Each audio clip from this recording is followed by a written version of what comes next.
Okay, round 2. Name something that's not boring. A laundry? Ooh, a book club.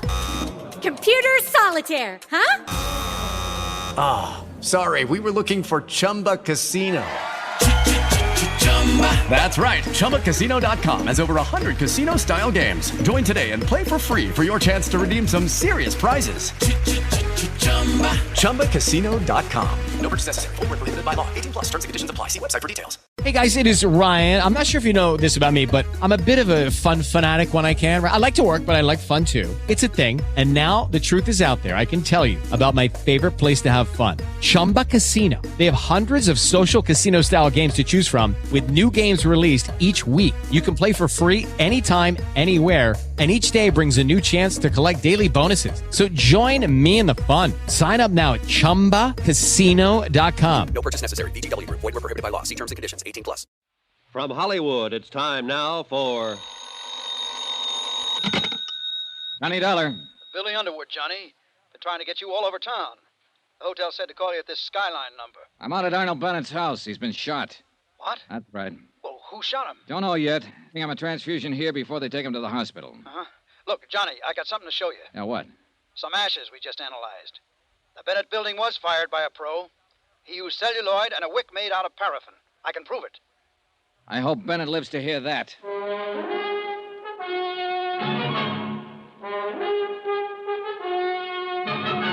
Tonight and every weekday night, Bob Bailey in the transcribed adventures of the man with the action-packed expense account, America's fabulous freelance insurance investigator. Yours truly, Johnny Dollar.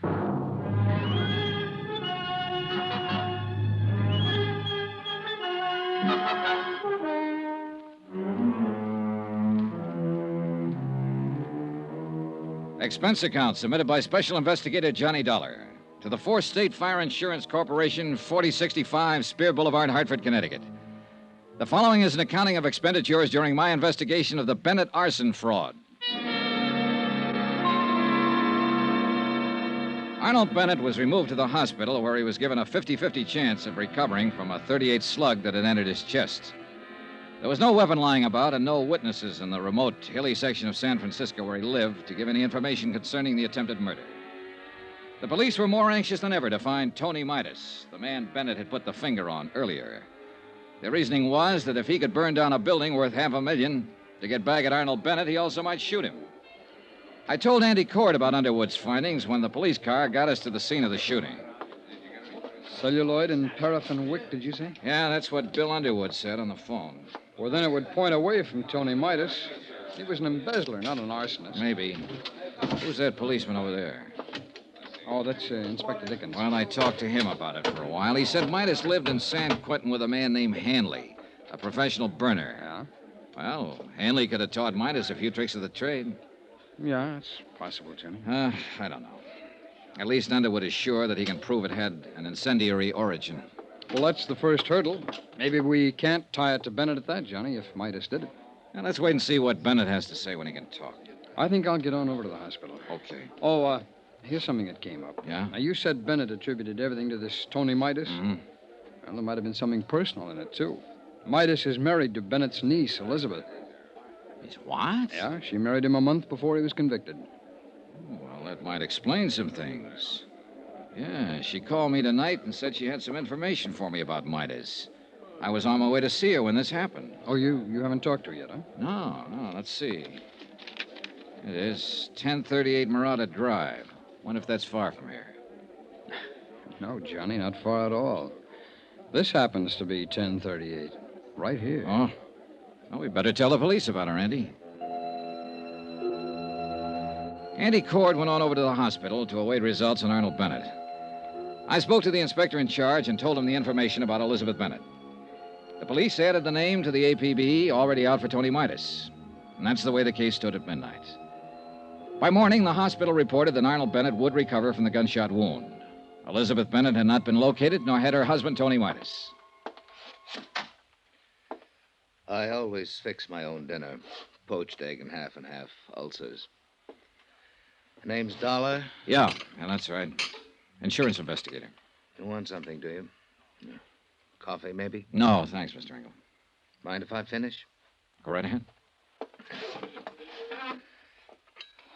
what led you to me? The notations about the trial, Mr. Engel. You were the defense attorney for Tony Midas. We're anxious to talk to him. I defended him, yes.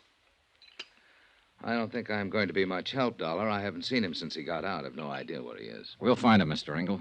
What's it all about? Well, Tony Midas has been identified as the man who started a fire in the Bennet building. Or at least who was seen in the vicinity of the building when it went up. I'm sorry to hear that. Are you, Mr. Engel?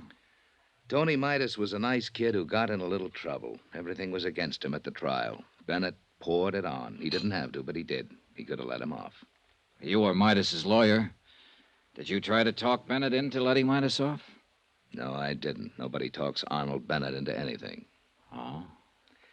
Tony never would admit taking the funds. He said he was framed, but he didn't have a prayer with all the evidence against him. Yeah, I read a transcript of the trial. Then you know Tony Midas pleaded not guilty in the face of everything, and he went up.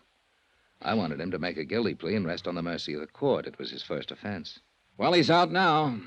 And it looks like he's trying to get even with Bennet for prosecuting him. All for a lousy 10 grand. Yeah.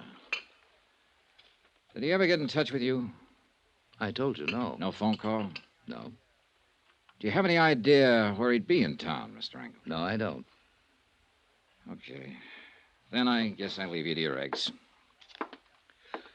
Dollar. Yeah. If you find Tony Midas, I'd like to know about it. Why, Mr. Engel? Oh, just curious. I'd like to see him. I'd like to see what 5 years in prison does to a kid like that. Mr. Engel, Arnold Bennet was shot in his home last night. No. That's all you have to say? What else is there to say? Well, you could have asked, is he alive or is he dead, for one thing? Suppose I don't care. Okay, he's still alive. They think he'll pull through. Who do you think shot him, Mr. Engel? I don't know. They're looking for Tony Midas for that, too. Oh? Did you know Bennett's niece? Elizabeth? Yes, I met her. Well, they're looking for her, too. She's married to Tony Midas. Yes, I knew. I knew about that. Sit down, Mr. Engel.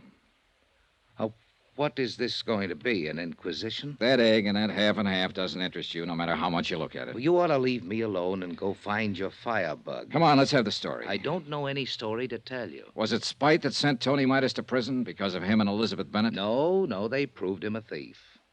I'll throw one more thing at you, Engel. Bennet wasn't always too good about paying his taxes. Now, look here, Our accounting man has him pegged him for exactly what he is, an opportunist, a dodger, a man out to get what he can for as little as he can, no matter what. Yeah, we cover everything in a case like this. You'll never get Arnold Bennet. He's too good for you, Dollar. Too good for your insurance company, your fire investigators, everybody.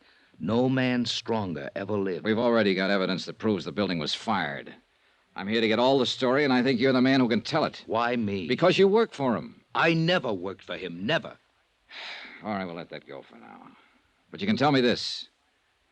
Was Tony Midas the kind of man who'd start that fire? You can tell me if he really was an embezzler.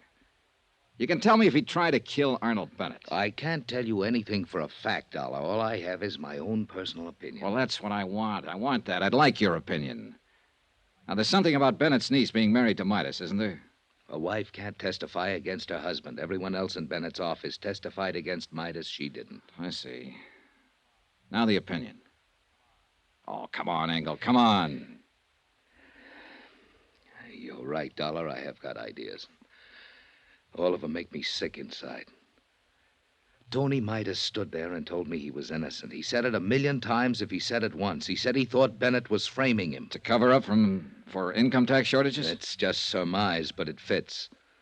Midas was a green kid hired into the company by Bennet. He might have been hired to be framed on a phony embezzling charge that'd give Bennet a good excuse on his taxes for a while. I've been fooled a lot of times. Did Tony Midas fool you? I don't know. I wish I could have gotten him off. I tried, Dollar. Believe me, I tried to get him off. You come here to me and say he's out of prison now and getting even. He's burnt down a building and tried to murder Arnold Bennet. Tony was a nice boy, Dollar. But now his whole life's gone, and for what?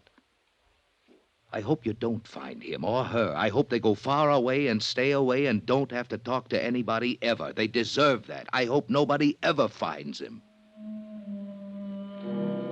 But we did find Tony Midas. He was right under our noses all the time. When I got back to the hotel, there was a message for me to get down to the county hospital. Cord was waiting for me there. They took us downstairs, and then we were both standing in a room looking at Tony Midas before they took him across the hall to the morgue. It's a funny thing, Johnny. There's been an alarm out on this guy for 36 hours. Everybody's been looking everywhere for him, and he turns up right here. Only he's dead. Yeah. What killed him? TB. He had it awful bad up in San Quentin. It's in the sick ward his last 2 years. When his time was up last week, he made them release him. But he wound up here and died in this hospital. It's rough. He's just a kid. Yeah.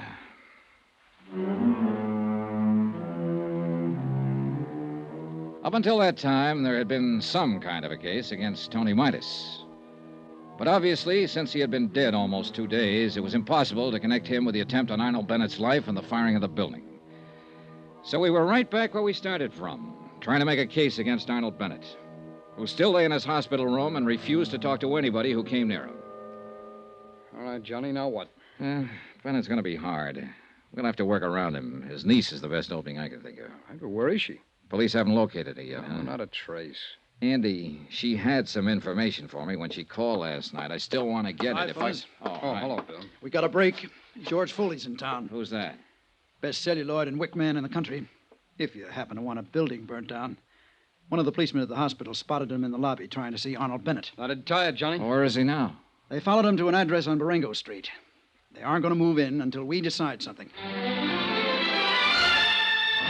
12 minutes later, Andy Cord, Bill Underwood, and I were standing in front of a decrepit-looking boarding house on Baringo Street talking to the 3 policemen from the San Francisco Police Department. Dollar? Underwood? Hi. Hey, what's the story, officer? Well, the way we see it, Foley's still trying to get part of his money for burning the building. He took a chance coming to the hospital tonight to see Bennet. No kidding. He'll probably make another try. You boys have more at stake here than anybody. If you want to talk to him, try to make a deal with him to turn on Bennet. Now's the time. Now, what do you say, Johnny? Now, wait a minute. We aren't sure of anything about him. Well, he fills the bill, Johnny. Paraffin and wick jobs are few and far between. With nothing more than that, I'd stake my rep on Foley being our boy. For what it's worth, all 3 witnesses now pick his picture instead of Midas. Oh, well, a good defense attorney, get that thrown right out. What do you want to do? Oh, well, let's shake him up a bit, okay? Go ahead. We'll be covering the back and front. Come on.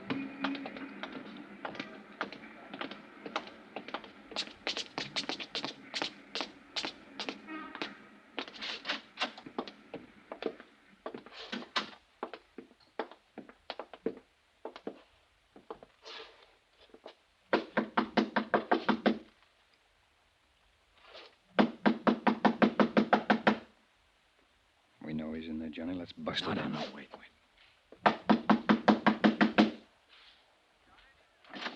Watch out, Andy!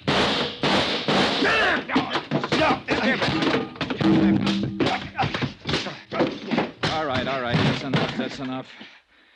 You okay, Bill, Andy? Okay. Yeah. All right, tough boy. Get on your feet and let's get out of here.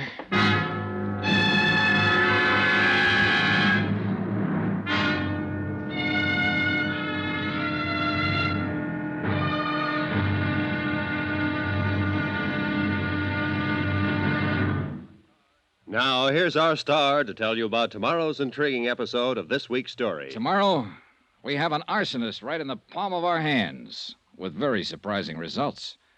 Join us, won't you? Yours truly, Johnny Dollar.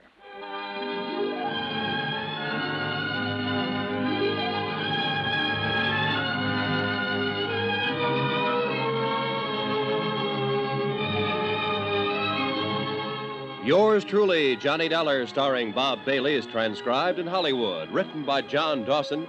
It is produced and directed by Jack Johnstone. Be sure to join us tomorrow night, same time and station, for the next exciting episode of Yours truly, Johnny Dollar. This is Roy Rowan speaking.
Asante came to TurboTax after graduating from culinary school and landing a job in the hottest kitchen in town.